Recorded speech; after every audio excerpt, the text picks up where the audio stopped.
असा एक प्रश्न आलेला आहे की माझी सकाळची शुगर 150च्या आसपास असते. खाल्ल्यानंतरची साखर 210, 220च्या आसपास राहते.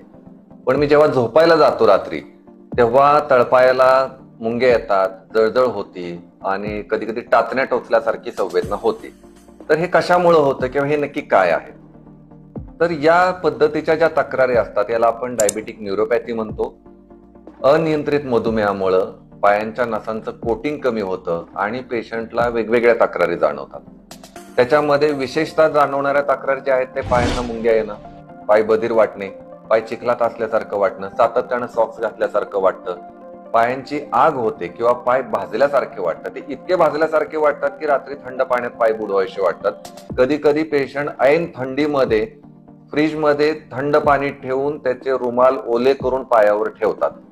म्हणजे पायाची जळजळ ही ज्याला होते त्यालाच कळते आणि डॉक्टरांना फक्त समजते, ती सांगून दुसऱ्या कोणाला कळत नाही. त्या वेदना किंवा ही जळजळ प्रचंड असते.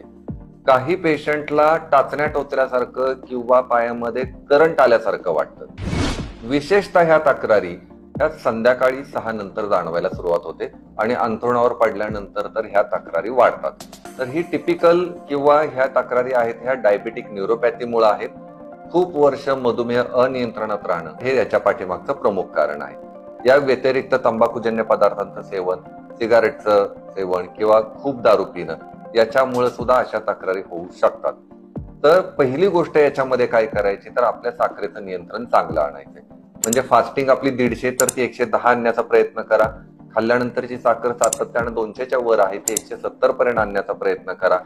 आवश्यक असेल तर इन्सुलिन घ्यावं लागेल आणि अशा तक्रारींसाठी काही विशिष्ट औषधं आहेत ते आपल्या डॉक्टर देतील तुम्हाला, ते देतच असतील. पण साखरेचं नियंत्रण आल्याशिवाय या तक्रारींमध्ये फरक पडत नाही.